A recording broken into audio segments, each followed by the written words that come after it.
నమస్కారం గాంధీ గారు. నమస్తే సార్. మీరు ఎక్కడి నుంచి వచ్చారు? మేము నందిగాం నుంచి వచ్చామండి. నా పేరు Pendam Gandhi, visual challenge youth Krishna జిల్లా అధ్యక్షుడు. ఆ గత ప్రభుత్వంలో మీకు అందిన లాభాలు, ఇప్పుడు ఈ ప్రభుత్వంలో ఈ గడిచిన 5 సంవత్సరాలు మీ ఇబ్బందులు, వాటిని వివరిస్తారా? గత ప్రభుత్వంలో అయితే మాత్రం దివ్యాంగులకి గత రాజశేఖర రెడ్డి గారి హయాంలో 500 ఇస్తే దాన్ని చంద్రబాబు నాయుడు గారు వచ్చి 1500 చేశారు సార్. తర్వాత మళ్ళీ దాన్ని 1500ని 3000 రూపాయలు చేశారు ప్రభుత్వం ఎలక్షన్ టైంలో, 2019 ఎలక్షన్ టైంలో చంద్రబాబు నాయుడు గారు.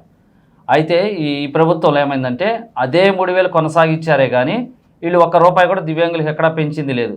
మేము ఏదైనా అడిగితే మేము పెంచుతామని చెప్పేసి అన్నామని చెప్పేసి కూడా వాళ్ళు చెప్పడానికి ఇది అవుతున్నారు. ఉన్న చైర్మన్ గారికి కూడా ఎన్న వినతి పత్రాలు ఇచ్చినా కూడా చైర్మన్ గారు కూడా పట్టనట్టుగానే ఉన్నారు. అయితే గత ప్రభుత్వంలో ఏమైందంటే అవుట్ సోర్సింగ్ కానీ ఉద్యోగాలు చేసినట్టు విభిన్న ప్రతిభావంతులకి వాళ్ళకి అన్ని పథకాలు అమలైనాయి. ఈ ప్రభుత్వంలో వచ్చేసరికి విభిన్న ప్రతిభావంతులకు అవుట్ సోర్సింగ్ వాళ్ళకి పథకాలు మొత్తం తొలగించేశారు.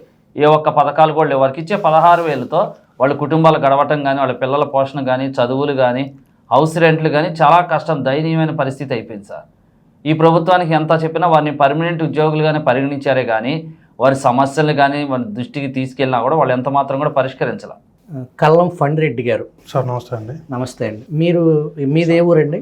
నేను ఇక్కడ మన కృష్ణా జిల్లా పామర నియోజకవర్గం అండి, తోటలవల్లూరు మండలం కల్లంవారిపాలెం గ్రామం.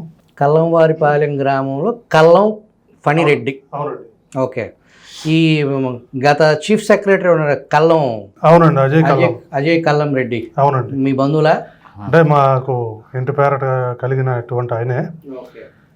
మాకు చుట్టరికం కూడా ఉంది కొద్దిగా. కానీ మీ సమస్యలు పట్టించుకునే నాదుడే లేడు. ఒకటండి, ఇప్పుడు ఈ గవర్నమెంట్లో సమస్యలు పట్టించుకునే ఈ చెమటోడు ముందు శంఖం ఊదినట్టేనండి. ఈ ప్రభుత్వానికి మనం మొరబెట్టుకున్నా కూడా ఆలకిచ్చే నాదుడే లేడు. ఎందుకని అట్లా? అది ముందు ఊహించారా? ఈ ప్రభుత్వం రాకముందు? ఈ ప్రభుత్వం రాకముందు అంటే జగన్మోహన్ రెడ్డి గారు ప్రతిపక్ష నాయకుడిగా ఉన్నప్పుడు ఎన్నో హామీలు ఇచ్చాడు. అప్పుడు ఏమైందంటే చంద్రబాబు నాయుడు గారు పరిపాలన చూసాం కాబట్టి జనాలు కూడా ఏమనుకున్నారంటే, అమ్మో ఈయన మాటలు బాగా చెప్తా ఉన్నాడు, మరి మనకేమన్నా ఇంకెక్కువ మేలు చేస్తాడేమో అనే ఒక ఉద్దేశంతో జనాలందరూ కూడా సరే ఒక్క అవకాశం ఇద్దాం అనేది చూశారు. అవకాశం ఇచ్చిన తర్వాత తెలిసిందనమాట అసలు ఏది మంచి ఏది చెడు అనేది జనానికి కూడా అవగతం అయింది పూర్తి స్థాయిలో. ఎట్లాగంటే ఇప్పుడు గతంలో గత ప్రభుత్వాలు ఏవైతే, అంటే ఒక పార్టీ అని కాదు కానండి, ఒక గత ప్రభుత్వాలు 30%, 50% సబ్సిడీ తోటి లోన్స్ ఇచ్చారు దివ్యాంగులకి. ఈ ప్రభుత్వం వచ్చిన తర్వాత లోన్స్ ఏమి ఇష్యూ చేయలే. అదేమంటే మేము మామూలుగా ఈ డ్వాక్రా గ్రూపులకి ఇస్తున్నాం కదా, దాంట్లోనే మీకు డిజేబుల్డ్ గ్రూప్స్ కూడా మనం పెట్టాము, సెల్ఫ్ హెల్ప్ గ్రూప్స్. కాబట్టి ఆ గ్రూప్స్కి మనం ఎట్లాగో లోన్స్ ఇస్తున్నాం కాబట్టి మళ్ళీ మనం సపరేట్గా ఏమి ఇవ్వట్లేదు అని చెప్పారు. ఆ గ్రూప్స్కి లోన్స్ ఇస్తే ఏమవుతుందంటే దాంట్లో సబ్సిడీ రాదు. ఏదైతే రుణం తీసుకుంటారో 10,000 కాడి నుంచి 10 లక్షల వరకు, ఆ తీసుకున్న రుణాన్ని వడ్డీతో సహా క్యాల్కులేట్ చేసి కట్టాల్సి వస్తుంది. ఈఎంఐ కట్టినట్టు కట్టాలన్నమాట. దానికి ఏంటంటే ఎప్పుడన్నా గవర్నమెంట్ మారే మూమెంట్లోనో లేకపోతే ఏదైనా పథకాలు వచ్చినప్పుడు వడ్డీ అలా రాయితీ ఇస్తారు తప్ప దాంట్లో సబ్సిడీ వచ్చే స్కీమ్స్ ఏం లేవు. గతంలో ఎట్లా ఉండేదంటే గత కాంగ్రెస్ గవర్నమెంట్లో కానీ గత తెలుగుదేశం ప్రభుత్వంలో కానీ ఎట్లా ఉండేదంటే మనకి 50%, ఇప్పుడు 5 లక్షల రూపాయలు ఏదైనా స్మాల్ స్కేల్ యూనిట్ పెట్టుకోవడానికి తీసుకున్నారు అనుకోండి, ఒక చిన్న బడ్డీ కొట్టు కానివ్వండి, ఒక చిన్న ఏదైనా టైలరింగ్ సెంటర్ కానివ్వండి, లేకపోతే ఇంకేదో ఒక యూనిట్, సెలూన్ యూనిట్ కానీ సంథింగ్, ఒక సెల్ఫ్ ఎంప్లాయ్మెంట్ స్కీమ్ కింద ఒక 5 లక్షల రూపాయలు తీసుకుంటే బ్యాంక్ గ్యారంటీ ఆ రోజు ఇచ్చేవాళ్ళు. ఒక 2.5 లక్షల రూపాయలు సబ్సిడీ పోను, 2.5 లక్షల రూపాయలు మినిమం ఇంట్రెస్ట్ తోటి ఒక 5 ఇయర్స్లో పే చేసేటోళ్ళు అనమాట, రీఫండ్ చేసేవాళ్ళు బ్యాంకులకి. ఆ రకంగా గత ప్రభుత్వాల హయాంలో సెల్ఫ్ సస్టైనబుల్ అయ్యారు కొంతమంది డిజేబుల్డ్ పర్సన్స్. ఈ ప్రభుత్వం వచ్చిన తర్వాత ఏం చేశారంటే డ్వాక్రా గ్రూపులకి ఇస్తున్నాం కదా, మీ గ్రూపుల్లో జాయిన్ అయిన వాళ్ళకి ఆటోమేటిక్గా లోన్స్ వస్తున్నాయి కాబట్టి ఈ సబ్సిడీ అనేది మేము తీసేసామని చెప్పే పరిస్థితికి వచ్చారు. మరి ఎవరైనా డ్వాక్రా గ్రూప్లో చేరినటువంటి వాళ్ళు ఉంటే వాళ్ళ పరిస్థితి ఏం కావాలా? చేరినటువంటి వాళ్ళకి ₹1 సబ్సిడీ లోను రాలేదు. అది సార్ పరిస్థితి. తర్వాత ఒక మ్యారేజ్ ఇన్సెంటివ్స్ ఉన్నాయి. మ్యారేజ్ ఇన్సెంటివ్స్లో గతంలో చంద్రబాబు నాయుడు గారు ప్రభుత్వం కానివ్వండి, అంతకుముందున్న రాజశేఖర రెడ్డి గారి ప్రభుత్వం కానివ్వండి, కిరణ్ కుమార్ రెడ్డి గారి ప్రభుత్వం కానివ్వండి, అందరూ కూడా ఇంటర్ క్యాస్ట్ మ్యారేజ్ చేసుకున్నా లేదా సేమ్ క్యాస్ట్ మ్యారేజ్ చేసుకున్నా వధూవరుల్లో ఎవరైతే డిజేబుల్డ్ పర్సన్ ఉన్నారో ఆ అకౌంట్లో వాళ్ళ డిజేబుల్డ్ అకౌంట్లోకి అమౌంట్ వేసేవాళ్ళు. అది 1,00,000 కానివ్వండి, 50,000 కానివ్వండి, 1,50,000 కానివ్వండి, వాట్ ఎవర్ ఇట్ ఈస్. ఈ ప్రభుత్వం వచ్చిన తర్వాత ఏం చేశారంటే 10వ తరగతి ఉత్తీర్ణులు అవ్వాలనేది ఒక క్లాజ్ పెట్టారండి. మరి ఇప్పుడు ఈ కుర్రోడు ఉన్నాడు, సపోజ్ ఇతను నడవలేడు, ఇతను వీల్ చైర్లో ఒక దగ్గరలో ఒక 2-3 కిలోమీటర్లు ఉన్నటువంటి హై స్కూల్కి పోయేసి రోజు మార్నింగ్ వెళ్ళటం, ఈవినింగ్ రావటం, చదువుకోవటం అంటే ఒక ఎవరో ఒకళ్ళు తోడు ఉండి తీసుకెళ్లాల్సిన పరిస్థితి ఉంటుంది. తర్వాత పోనీ తీసుకెళ్ళారు అనుకుందాం, అట్లా వెళ్ళి చదువుకోవాలని అనుకున్నాడు. కానీ GOMS నెంబర్ 1 ప్రకారంగా ప్రతి స్కూల్లో గవర్నమెంట్ కావచ్చు, ప్రైవేట్ కావచ్చు, ఎక్కడైనా ఎనీ సెక్టర్ ఆఫీసుల్లో కావచ్చు, దివ్యాంగులు ఈజీగా వెళ్ళటానికి, యాక్సెస్ చేయటానికి ర్యాంపులు నిర్మాణం చేయటం కానివ్వండి, దానికి అంటే డిజేబుల్డ్ పర్సన్స్కి తగ్గట్లుగా ఆఫీస్ నిర్మాణం చెయ్యాలి యాక్చువల్గా. ఆ నిర్మాణాలు మన స్కూల్స్లో లేవు. ఇప్పుడు ఈ కుర్రోడు వీల్ చైర్లో వస్తే స్కూల్ లోపలికి వీల్ చైర్ పోనటువంటి పరిస్థితి ఉంటుంది. మరి అక్కడ ఎవరు సపోర్ట్ చేస్తారు? ఇదన్నీ కూడా ఆలోచించాలిగా ప్రభుత్వం. 10th క్లాస్ నిబంధన పెట్టిందా? 10th క్లాస్ నిబంధన పెట్టి కొననాలికి మందేస్తే ఉండనాలికి ఊడింది అన్నట్టు 10th క్లాస్ నిబంధన పెట్టి అసలు ఎవరికి మ్యారేజ్ ఇన్సెంటివ్ లేకుండా చేసిన పరిస్థితి ఈ ప్రభుత్వంలో ఉంది. అంటే చదువుకోనటువంటి వాడు 10th క్లాస్ మినిమం చదువుకోనటువంటి వాడు మ్యారేజ్కి అనర్హుడా? లేదా మ్యారేజ్ చేసుకుంటే వాళ్ళు దీనికి ఫైనాన్షియల్ అసిస్టెన్స్కి అనర్హుడా? అంగవైకల్యానికి చదువుకి సంబంధం లేదు కదా. సంబంధం లేదు. ఇప్పుడు పుట్టుకరిచ్చానే ఈ వైకల్యం, దానికి చదువు కంటే ముందు కదా ఈ వైకల్యం. అవును, బై బర్త్ ఎవరైతే పుట్టారో లేకుంటే బై యాక్సిడెంటల్గా కానీ ఏదైనా కారణాల చేత వైకల్యం సంభవించినప్పుడు ప్రభుత్వాలు ఉదారంగా వాళ్ళకి సపోర్ట్ చేసి వాళ్ళని ఆదుకొని వాళ్ళని ఏ రకంగా పైకి తీసుకురావాలో ఆ రకంగా పైకి తీసుకురావాల్సిన అవసరం ఉంది. కానీ ఈ విధంగా బోడిగుండుకి మోకాలకి లింక్ పెట్టినట్టు చదువుకిను డిజేబిలిటీకి లింక్ ఏంటి సార్? నాకు అర్థం కావట్లేదు. దాటికి లింక్ పెట్టడం లబ్ధిదారుల సంఖ్యను తగ్గించాలనే కుట్రలో భాగంగానేనా? ఖచ్చితంగా అదే. గత ప్రభుత్వ హయాంలో 5,65,000 మందికి పైన పెన్షన్లు ఇస్తే ఈ ప్రభుత్వంలో 5 లక్షల బిలోకి పడిపోయినాయి పెన్షన్స్ అనేవి, డిజేబుల్డ్ పెన్షన్స్ కేవలం. మరి అవుట్సోర్సింగ్లో పనిచేస్తున్నటువంటి వాళ్ళను కూడా ఏం చేశారు వీళ్ళు? ఒక ఎంప్లాయీగానే చూపిస్తున్నారు. మన ఆధార్ కార్డులో ఇతను అవుట్సోర్సింగ్ ఎంప్లాయీ అని కనపడతా ఉంటుంది. అతను యాక్చువల్గా అవుట్సోర్సింగ్ ఎంప్లాయీ అంటే ఏంటి? తుమ్మితే ఊడిపోద్ది జాబ్. అది అవుట్సోర్సింగ్ అనేది. వాడికి నచ్చినాలు ఉంచుకుంటాడు, నచ్చపోతే ఇచ్చిరేస్తాడు. అటువంటి దాన్ని ఉద్యోగిగా చూపించి మరి ఆ కుటుంబానికి రావాల్సినటువంటి పెన్షన్స్, ఇతర స్కీమ్స్ అన్నీ కూడా ఆపేసే పరిస్థితి ఈరోజు రాష్ట్రంలో ఉంది. మీ పేరండి, ఎక్కడి నుంచి వచ్చారు? నా పేరు తమ్మినేని సత్యనారాయణ సార్. మాది పక్క పల్లెటూరు అండి, గన్నవరం నియోజకవర్గం, అప్పారావుపేట, పాతపేట పంచాయతీ. ఏంటి మీ సమస్య ఏంటి? గత ప్రభుత్వం తెలుగుదేశం ప్రభుత్వంలో కానీ అంతకుముందు కాంగ్రెస్ ప్రభుత్వంలో కానీ మీకు ఎటువంటి బెనిఫిట్స్, ఆ గవర్నమెంట్ లబ్ధి పొందేవాళ్ళు ఇప్పుడున్న పరిస్థితుల్లో మీరు ఇబ్బందులు ఎదుర్కొంటున్నారా ఈ ప్రభుత్వంలో? వైఎస్ఆర్ గారి గవర్నమెంటే కానీ, చంద్రబాబు నాయుడు గారి గవర్నమెంటే కానీ సార్, వికలాంగులకు అనేది ఒక గుర్తింపు ఉండేది సార్. కాంగ్రెస్ ప్రభుత్వం కానీ తెలుగుదేశం ప్రభుత్వంలో కానీ వికలాంగులకు అనేది కొద్దిగా ప్రయారిటీ ఎక్కువగా ఉండేది.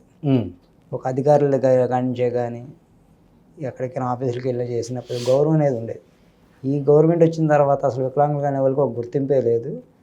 ఎక్కడికి వెళ్ళినా అవమానం తప్ప వేరేదే లేదు సార్. ఆ పరిస్థితి ఎందుకు? ఆ మార్పు అంత మార్పు కారణం ఏంటి? మార్పు అంటే ఏముంది సార్, ఇంటికి పెద్ద అనే వాళ్ళు ముందు చులకనగా చూస్తే తెగమాలు కూడా చులకనగా చూస్తారుగా.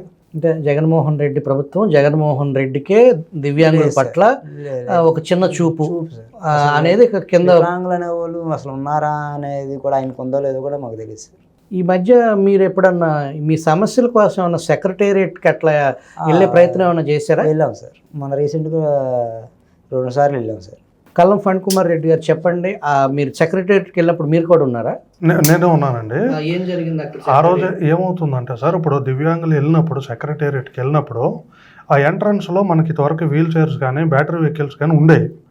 అక్కడికి పోలీసు వాళ్ళు తీసుకొచ్చి వీల్ చైర్ కానీ బ్యాటరీ వెహికల్ కానీ తీసుకొచ్చి, సార్ మీరు ఎక్కడికి వెళ్ళాలి, ఏ డిపార్ట్మెంట్, ఏ విభాగం అని చెప్పి అడిగి ఆ బిల్డింగ్ వరకు తీసుకెళ్ళటం, అక్కడ పని అయిపోయిన తర్వాత మళ్ళీ వాళ్ళని సేఫ్గా తెచ్చి బస్ స్టాప్ దగ్గర దింపటం, ఇట్లాంటివి చేసేవాళ్ళు. అసలు ఈ గవర్నమెంట్లో మేము వెళ్తే ఒక్క బ్యాటరీ వెహికల్ కానీ ఒక్క వీల్ చైర్ కానీ అక్కడ లేనటువంటి పరిస్థితి ఉంది సార్.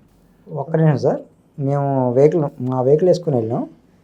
పోలీసులు ఇంకా మీరు ఈ షార్ట్ కట్లో వెళ్ళండి అని చెప్పాల్సింది పోయి మీరు వెనక్కి నుంచి వెళ్ళండి అని చెప్పి వెనక్కి నుంచి పంపించారు. అటు నుంచి వెళ్తే మొత్తం ఎక్కడికక్కడ అడ్డు పెట్టేశారు అనమాట.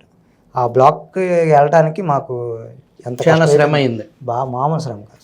లోపల మీకు తాగటానికి కానీ తినడానికి కానీ ఏమైనా ఫెసిలిటీ ఉందా సార్? అక్కడ ఎట్లా ఉందంటే పరిస్థితి, మాకు బాగా దాహం అయింది నాకు ఆ రోజు. మా వాళ్ళు నాన్న మంచినీళ్ళు ఏమైనా ఉంటే చూడండి అంటే ఎక్కడ చూసినా ఫ్రిడ్జ్ ఉంది కానండి, ఫ్రిడ్జ్ ఉంది కానీ గ్లాసులు కానీ బాటిల్స్ కానీ లేవు. అదే నాన్న అసలు ఫ్రిడ్జ్లు పనిచేస్తున్నాయా లేదని నేను ఆ ఫ్రిడ్జ్ దగ్గరకు పోయి దాన్ని ప్రెస్ చేసినప్పుడు ఆ వాటర్ లేవు దాంట్లోనే. ఫ్రిడ్జ్లు కూడా పనిచేయనటువంటి పరిస్థితి. చివరాఖరికి మన దీంట్లోనే క్యాంటీన్ ఉంది, ఆ క్యాంటీన్లోకి వచ్చి వాటర్ తాగాల్సిన పరిస్థితి వచ్చింది. ఆ క్యాంటీన్లోనే పనిచేస్తున్నట్టున్నాయి.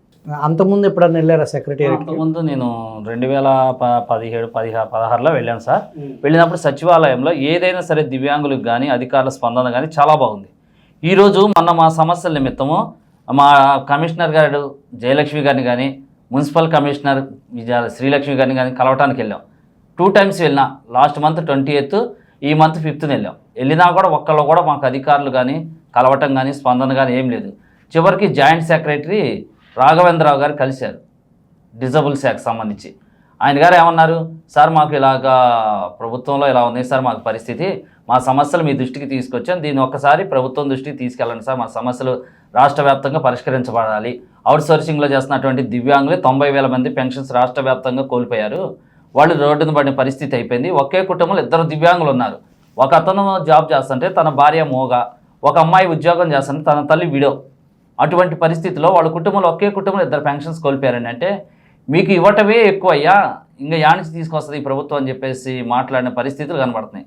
ఆయన గారి పేరు జాయింట్ సెక్రటరీ రాఘవేంద్రరావు గారు. సార్ సరేలే మరి మీ ప్రభుత్వంలో, సరే సార్ మరి గత ప్రభుత్వాలు అన్నాం, మీరు గత ప్రభుత్వాల గురించి ఇక్కడ ప్రస్తావన తీసుకురావద్దు, మీరు ఇప్పటివరకు మీకు ఏం కావాలో చెప్పండి, మేము డైరెక్టర్ గారికి పంపిస్తాం, స్టేట్ డైరెక్టర్ గారికి, అక్కడికి వెళ్ళి కలవండి అని చెప్పేసి అన్నారు. సరే సార్ మరి గత ప్రభుత్వంలో సెల్ఫ్ ఎంప్లాయ్మెంట్ స్కీమ్స్ అమలు చేశారు కదా, ఈ ప్రభుత్వం ఎన్ని అమలు చేశారు అన్నప్పుడు వారు దానికి మాకు సమాధానం కూడా ఏం చెప్పలేదు సార్. అంతేకాకుండా ఒక బ్యాక్లాగ్ విషయంలో గత ప్రభుత్వాల్లో కానీ ఒక వైఎస్ రాజశేఖర రెడ్డి గారు కానీ కిరణ్ కుమార్ రెడ్డి గారి గవర్నమెంట్లో కానీ చంద్రబాబు నాయుడు గారి గవర్నమెంట్లో ఎవ్రీ ఇయర్ ప్రతి జిల్లాకి 60-70 బ్యాక్లాగ్ పోస్టులు ఇచ్చేవాడు. అటువంటిది ఈ ప్రభుత్వం వచ్చిన తర్వాత సంవత్సరానికి రెండే జిల్లాకి 2 పోస్టులు ఇచ్చి మీరు కొట్టుకోండి అనే పరిస్థితికి వస్తూ ఉంది. అయితే ఇవ్వటం ఏజ్ ప్రూఫ్ వచ్చేసరికి 52 సంవత్సరాల వరకు మేము కంపల్సరీ ఇస్తామని చెప్పేసి అంటున్నారు. కానీ 52 సంవత్సరాల వాళ్ళకి అవకాశం కల్పించట్లా. వాళ్ళు వయసు అయిపోయి వాళ్ళు పక్కనకి వెళ్ళిపోవడమే. 36-37 సంవత్సరాల వాళ్ళకే ఎక్కువగా అవకాశం ఇస్తున్నారు. ఈ అసిస్టెంట్ డైరెక్టర్లు కూడా చాలా అవినీతికి పాల్పడుతూ ఉన్నారు. ప్రతి జిల్లాలో కానీ బ్యాక్లో ఎక్కువగా నకిలీ ఫేక్ సర్టిఫికేట్లో బాగా ప్రాధాన్యత ఇస్తూ ఉన్నారు. ఒరిజినల్ సర్టిఫికేట్ 65 అయితే నకిలీ సర్టిఫికేట్ 90. అతను మెరిట్ లిస్ట్లో 3వ పేరు ఉంటున్నాడు. ఒరిజినల్గా సర్టిఫికేట్ ఉన్న క్యాండిడేట్ని చూస్తే తీసిపోయి మెరిట్ లిస్ట్లో ఎక్కడో అట్టడుగున పడేసే పరిస్థితికి వస్తూ ఉంది. ఎన్నో సంవత్సరాలు చూస్తాం. ఒక కృష్ణా జిల్లానే కాకుండా తూర్పుగోదావరి జిల్లాలో కూడా చాలా అవకతవకలు బాగా జరుగుతూ ఉన్నాయి.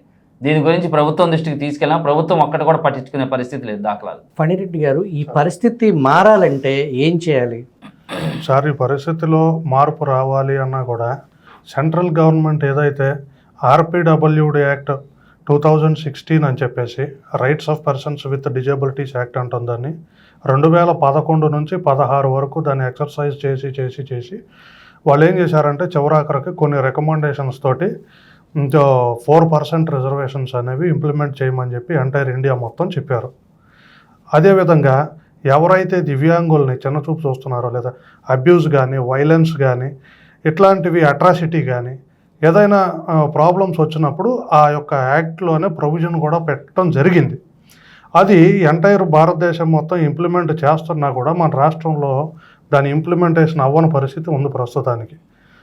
మనకి ఎప్పుడైతే rights of persons with disabilities act 2016 proper implementation జరుగుతుందో అప్పుడు కొంతమేరకు సమస్యలు అనేవి ఆటోమేటిక్గా సెటరేట్ అవుతాయి.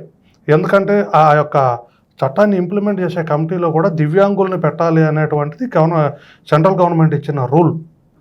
దానివల్ల ఏమవుతుందంటే ఎవరైతే నిజంగా దివ్యాంగులు ఉన్నారో కొంతమంది దాంట్లో ఉంటారు, ఆ బోర్డులో ఉంటారు. అప్పుడు దివ్యాంగుల సమస్యలు దివ్యాంగులకు తెలుస్తాయి కాబట్టి ఈజీగా కొంచెం ఫైండ్ అవుట్ చేయడానికి ఆస్కారం ఉంటుంది. అదొకటి. తర్వాత ఏదైతే ఈ మన ఇప్పుడున్నటువంటి ప్రభుత్వంలో పరిష్కారం అవుతాయి సమస్యలు అనేటువంటిది కలండి. ఇప్పుడు ఏదన్నా గవర్నమెంట్కి యాంటీగా మాట్లాడితే వచ్చి వ్యక్తిగతంగా దోషంలకు పాల్పడటం కానివ్వండి, దాడులు చేసే పరిస్థితి కూడా ఉంది. మన కర్మ ఏంటంటే సార్, ఇప్పుడు ఇక్కడ ఎవరైతే ఎంపీపీలు గాను జడ్పీటీసీలు గాను చేసినటువంటి వాళ్ళకి పెన్షన్స్ ఎవరు సొమ్ము ఇస్తున్నారో ఎవరు ఇస్తున్నారో అనేది కూడా తెలియకపోవటం అత్యంత దౌర్భాగ్యమైనటువంటి పరిస్థితుల్లో మనం ఉన్నాం సార్. నువ్వు జగన్మోహన్ రెడ్డి సొమ్ము తింటున్నావు, మాకు మమ్మల్ని ప్రశ్నిస్తావా అనే విధంగా మాట్లాడుతూ ఉన్నారు. ఆయన జేబులో సొమ్ము, వాళ్ళ ఇంట్లో సొమ్ము ఇచ్చినట్టు. ఇప్పుడు ప్రజలు పన్నులు కడుతున్నారు, కట్టిన పన్నుల్లో నుంచి దివ్యాంగులు ఎవరైతే ఉన్నారో వాళ్ళకి తులమో పొలమో గవర్నమెంట్ చేసే సర్వీస్ అది. దాన్ని తీసుకొచ్చి ఈ వైసీపీ వాళ్ళకు ఒక భాష ఉంటుంది, మన కొడాల నాని గారికి తెలుసు ఆ భాష, అమ్మ మొగుడు భాష అని. ఆయన లెగితే అమ్మ మొగుడు అంటాడు. ఈ వైసీపీ వాళ్ళు అందరూ అంటారు, అతను ఒక్కడే కాదు. మరి ఎవరి అనేది నేను ఆ మాట మాట్లాడట్లేదు. ఎవరి సొమ్మని మరి జగన్మోహన్ రెడ్డి గారు ఏమన్నా దాచుకున్న లక్షల వేల కోట్లు సంపాదించిన సొమ్ములో నుంచి ఏమన్నా తీసుకొచ్చేస్తున్నాడా, లేకపోతే ఇక్కడ ఉన్నటువంటి ఎంపీటీసీలు జడ్పీటీసీలు ఎవరైతే ఫీల్డ్లో పనిచేస్తున్నారో మరి వీళ్ళ సొమ్ము ఇస్తున్నారో మాకేం అర్థం కావట్లా. అంటే ప్రజల సొమ్ము ప్రజలకి ఇస్తే అది జగన్మోహన్ రెడ్డి సొమ్ము లేకపోతే మా సొమ్ము తింటున్నారని చెప్పి మన మీద పడి ఏడ్చే పరిస్థితికి వచ్చారు ఇవాళ. మరి అది ఎంత దౌర్భాగ్యకరమైన పరిస్థితి చూడండి. మళ్ళీ జగనన్నే వస్తున్నారని చెప్పేసి 175 వైనాట్ 175 అంటున్నారు. మళ్ళీ ఆయన వచ్చే పరిస్థితి ఉందా, ఏమంటారు మీరు? లేదు సార్, అవన్నీ రూమర్స్ తప్ప అలాంటిది అయితే ఏమి అభివృద్ధి జరిగిందని వస్తాడు సార్. చెప్పారు, ఇన్ని లక్షలు పంచాను నేను పథకాలకి, ఇంత డబ్బు నాది తిన్నారని ఇప్పుడే మన పండిరెడ్డి గారు చెప్తున్నారు కదా. అవును సార్, ప్రజల మీద ఎంత భారం పడుతుంది సార్. తినేవాళ్ళు ఎంతమందికి పెడుతున్నారు, ఎంతమంది దగ్గర దోసుకుంటున్నారు, అది పడే భారం ఎలా పడుతుంది ప్రజల మీద? నిత్యావసరాలు ఇవన్నీ మనకి కనబడుతున్నాయి కదా, కంటే కనబడేటే కనబడుతున్నాయి. గాంధీ గారు, మళ్ళీ జగన్మోహన్ రెడ్డి వచ్చే పరిస్థితి ఉన్నప్పుడు సిద్ధం అని చెప్పేసి 600 కోట్లతో ఆంధ్రప్రదేశ్ మొత్తం కూడా యాడ్స్, టీవీల్లో, సోషల్ మీడియాలో విస్తృత ప్రచారం జరుగుతుంది. మళ్ళీ జగన్మోహన్ రెడ్డి వచ్చే పరిస్థితులు ఈ రాష్ట్రంలో ఉన్నాయా? లేదు సార్. ఈ రాష్ట్రంలో కనుక మరలా కనుక జగన్మోహన్ రెడ్డి గారు కనుక వస్తే ఈ రాష్ట్రంలో ఒక్క కూడా మన ఆంధ్రప్రదేశ్లో ఎవరు ఉండరు, మిగలరు. మొత్తం పక్క రాష్ట్రానికి తట్టాబట్టా జద్దుకుని వెళ్ళిపోయే పరిస్థితికి వస్తుంది. అయితే ఆయన ఊహిస్తున్నారు వైనాట్ 175 అని. వైనాట్ 175 కదా సార్. ఆయనకి 4 సీట్లు వచ్చినా కూడా చాలా గ్రేటే. ఎందుకంటే ఆయనలో ఉన్నటువంటి వాళ్ళ నాయకుల్లోనే చాలా వ్యతిరేకత ఉంది. కానీ ఆయన ఏం చేస్తున్నాడంటే, ఇంతవరకు మేము ఎప్పుడు కూడా ఒక ఎమ్మెల్యేని కానీ ఎంపీని కానీ ఒక మినిస్టర్ని కానీ ట్రాన్స్ఫర్లో ఇన్ని సంవత్సరాల చరిత్రలో ఎప్పుడు చూడలేదు సార్ ఈరోజు. ఎందుకంటే ఆయనకే నమ్మకం లేదు, రాష్ట్రంలో నేను గెలవను. బయటికి ఏంటంటే నేను ఒక సింహంలాగా కనబడుతున్నాడే కానీ లోన ఆయనలో ఉన్నటువంటి మనసు ఏంటంటే మనస్తత్వం పిల్లి మనస్తత్వం. పిల్లి ఎలా ఉంటుంది, సైలెంట్కి వెళ్ళి లోన ఒక పక్కన కూర్చుంటుంది అనమాట. అదే పరిస్థితి ఇప్పుడు ఈరోజు. ఆయన తాడేపల్లిలో కూర్చొని కార్యక్రమాలు చేయటమే తప్ప ఏ రోజు ప్రజల మధ్యలోకి వచ్చి నేను ప్రజలకు ఏం చేశాను, గత ప్రభుత్వంలో రాష్ట్రం ఎంత అభివృద్ధి చెందింది, ఈరోజు నేను ఎంత అభివృద్ధి చేశాను అనేది కాదు, గత ప్రభుత్వంలో నేను ఎంత కోల్పోయాను, ఇప్పుడు ఎంత సంపాదించాలి అనేది ఆలోచన ఉందే కానీ ఆయనకి రాష్ట్రం డెవలప్మెంట్ చేయాలనేది లేదు. అయితే ఒకటి సార్, గత ప్రభుత్వాల్లో ఏ ఒక్క దివ్యాంగుడి మీద ఎక్కడా కూడా దాడులు జరగల. ఈరోజు ఈ ప్రభుత్వం వచ్చిన తర్వాత 2020 నుంచి ఈ 23 వరకు అత్యంత దారుణంగా దివ్యాంగులపైన దాడులు జరిగాయి సార్. ఎక్కడా ఖండించిన దాఖలాలు కూడా లేవు. నెల్లూరులో ఒక సహోదరి అవుట్సోర్సింగ్లో చేస్తూ మాస్క్ పెట్టుకోమన్నందుకు ఆ సహోదరిని కొట్టి ఉద్యోగులను తీశారు. అదే నంద్యాలలో ఒక బ్లైండ్ ఫ్యామిలీ, వారిని అదే స్థితికి తీసుకొచ్చారు సార్. ప్రకాశం జిల్లాలో ఒక లక్ష్మీనారాయణ రెడ్డి అనే కుర్రోడు తన స్కూల్ దగ్గర చిన్నపిల్లలు తినే వస్తువులు అమ్ముకుంటుంటే మద్యం అమ్ముతున్నాడని చెప్పేసి పోలీసులు కొట్టి అత్యంత దారుణంగా చంపేశారు. అదే ఒంగోలులో కూడా ఒక వాలంటీర్ వ్యక్తి అమ్మాయి తను వాలంటీర్ వ్యవస్థ చేస్తూ తన అవకతవకలకు పాల్పడమన్నప్పుడు పాల్పడలేదని చెప్పేసి తనకు చంపేసి 3 చక్రాల సైకిల్లో కూర్చోబెట్టి పెట్రోల్ పోసి చంపిన దాఖలాలు కనబడుతుంది సార్. ఇంతవరకు ఏ ప్రభుత్వంలో కూడా ఇంతవరకు దివ్యాంగులపైన ఎటువంటి దాడులు ఎక్కడ జరగల. కనుక రాబోయే ఏ ప్రభుత్వం అయినా సరే ప్రత్యేకమైన ఒక చట్టం దివ్యాంగులపైన, ఆనాడు SC/ST యాక్ట్ ఎలా తీసుకొచ్చారో అదే దివ్యాంగులపైన కూడా ఒక ప్రత్యేకమైన చట్టం తీసుకురావాలని, అంతేకాకుండా దివ్యాంగులు చేసే జాబుల్లో కూడా గవర్నమెంట్ ఎంప్లాయీస్ కంటే కూడా ఎక్కువగా అవుట్సోర్సింగ్ వాళ్ళతో పని బాగా చేపిస్తూ ఉన్నారు, వారికి బాగా ఒత్తిడికి గురి చేస్తూ ఉన్నాను, వారిని అవమానకరంగా మాట్లాడుతూ ఉన్నారు. ఆఫీసులో కూడా ఏ అధికారి కూడా పట్టించుకోకపోవడానికి కారణం ఏంటంటే అసలు సీఎంకే మా పైన గౌరవం లేనప్పుడు కింద అధికారులు ఎలా పట్టించుకుంటారు సార్?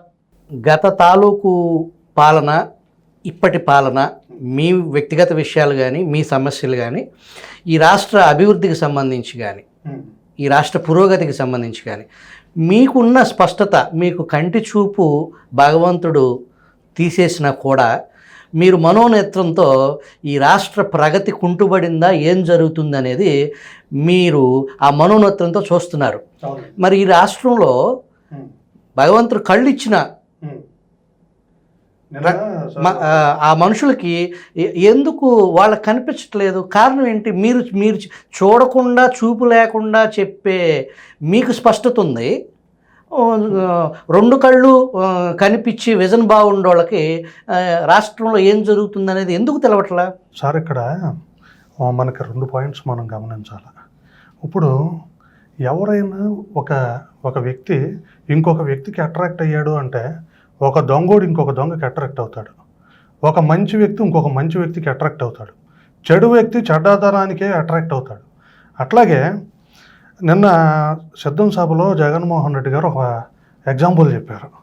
ఏమనంటే, చంద్రబాబు నాయుడు గారు లాంటి వ్యక్తి అట గతంలో ఒక వ్యక్తిని పరిపాలన చేస్తే ప్రజలు ఏ విధంగా మనం గుర్తుపెట్టుకుంటారో, కలకాలం మనం ప్రజల్లో గుర్తుండాలంటే ఏ విధంగా పరిపాలన చేయాలని అడిగితే ఒక బాబు చెప్పాడట. ఆ బాబు ఎవరో కాదు, జగన్ బాబే. ఆయన ఏం చెప్పాడంటే, అయ్యా, అన్నం పెడితే అరిగిపోద్ది, చీరలు ఇస్తే చిరిగిపోతాయి, ఇల్లు కట్టించిస్తే కూలిపోతాయి, ఏవి చంద్రబాబు నాయుడు గారు చేయలేదు కాబట్టి నేను చేస్తున్నానని చెప్పేసి అధికారంలోకి రాగానే ప్రజావేదికను కూల్చేశాడు, అమరావతిని చంపేశాడు. అది నాశనం అయిపోయింది అక్కడికి. తర్వాత అన్నం పెట్టి అన్నా క్యాంటీన్ ఎందుకు దండగా, జగనన్న సున్నం ఉండగా అని చెప్పేసి అన్నం తీసేశాడు, సున్నం కొట్టాడు జనానందరికి. తర్వాత అదే మాదిరిగా చీరలు ఇస్తే చిరిగిపోతాయి అన్నాడు కదా, మరి చీరలు ఇవ్వలేదు, సారే ఇవ్వలేదు, ఆస్తులు పంచలేదు, తల్లిని చెల్లిని మెడబట్టాడు, బయటికి గెంటేశాడు. రాష్ట్రంలో ఉన్న పిల్ల సైకోలు వీళ్ళంతా కూడా ఏం చేస్తున్నారు? ఆడబిడ్డల మీద పడి అరాచకం చేస్తూ ఉన్నారు. మానవ ప్రాణాలకి వాళ్ళ రాష్ట్రంలో రక్షణ లేకుండా పోయింది. ఇది పరిస్థితి. ఇది ఆ ఎగ్జాంపుల్ ఆయనకి చక్కగా సరిపోద్ది. చంద్రబాబు నాయుడు గారు లాంటి వ్యక్తి అడిగితేనట ఎవరో చెప్పారట ఈ ఎగ్జాంపుల్.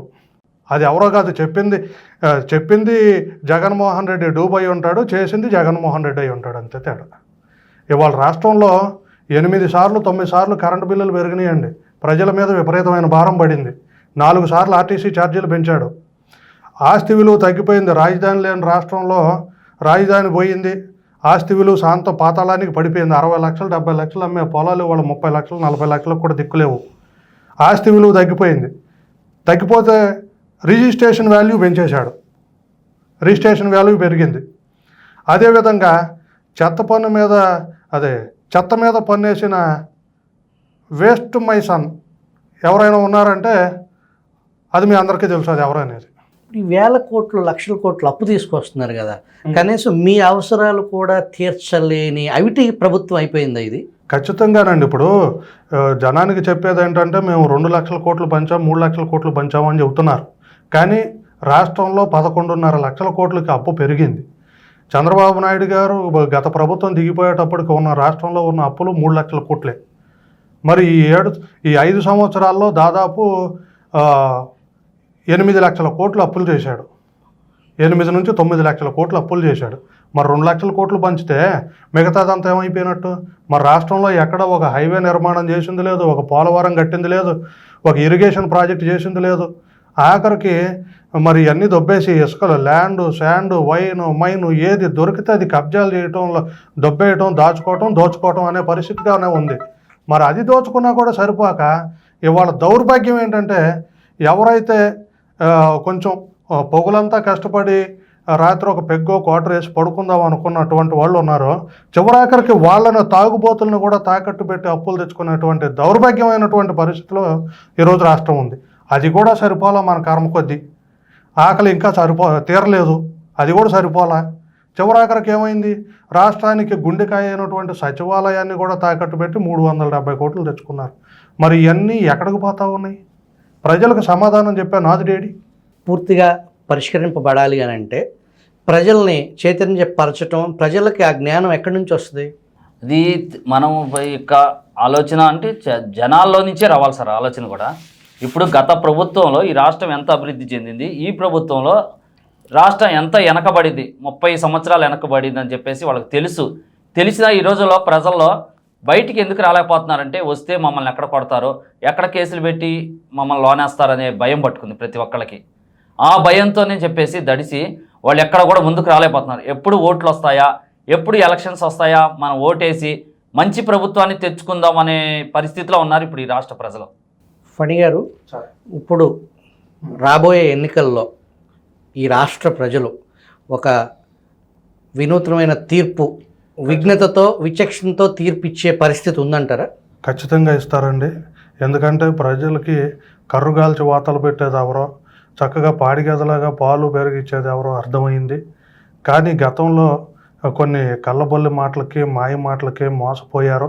అది ప్రజలు తెలుసుకున్నారండి. వాళ్ళ రాష్ట్రంలో ప్రతి ఒక్కళ్ళు కూడా విజ్ఞతతో ఆలోచించి ఏది న్యాయం, ఏది అన్యాయం, మనకి ఏం జరిగింది 5 సంవత్సరాల్లో, మనం ఏ ఊరు పోతున్నా కనీసం ఒక రోడ్డు లేదు, గుంటలో పడితే నడుమిరుగుద్దామన్న పరిస్థితుల్లో జనాలు భయపడతాం.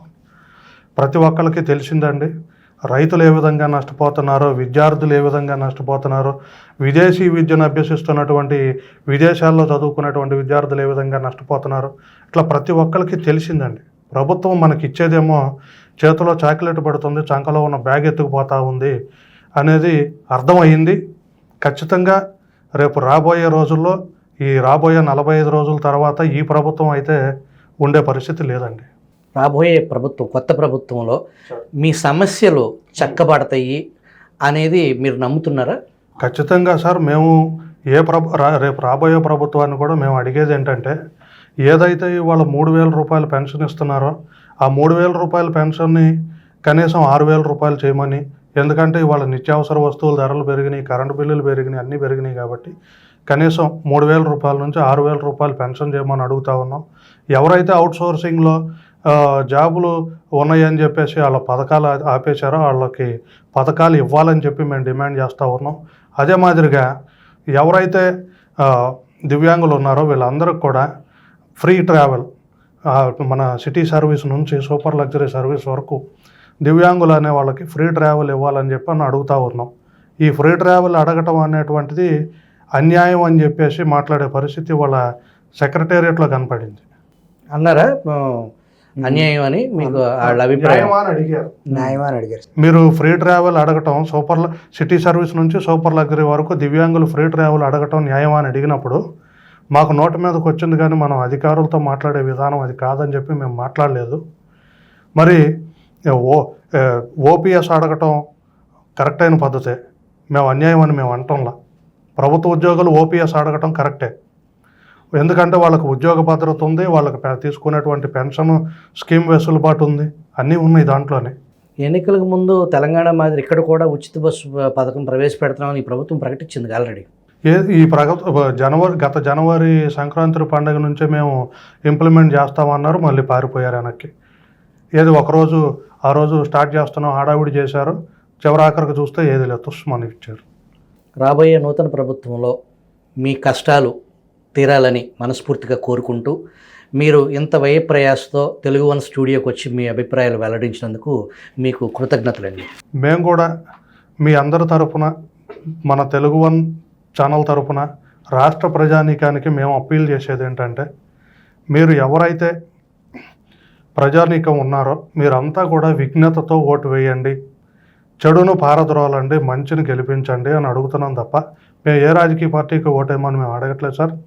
మీరు విఘ్నులైన ప్రజలంతా ఆలోచించి మీకు ఏది ఈ ప్రభుత్వంలో మేలు జరిగిందా, గత ప్రభుత్వంలో మేలు జరిగిందా పోల్చి చూసుకొని మీరు విజ్ఞతతో ఓటు వేసి మంచి ప్రభుత్వాన్ని తీసుకురావాలని చెప్పి ఈ తెలుగు వన్ ఛానల్ ద్వారా మేము సభాముఖంగా అందరికీ విజ్ఞప్తి చేస్తూ ఉన్నాం రాష్ట్ర ప్రజానీకానికి. ధన్యవాదాలు సార్. థ్యాంక్ యూ అండి.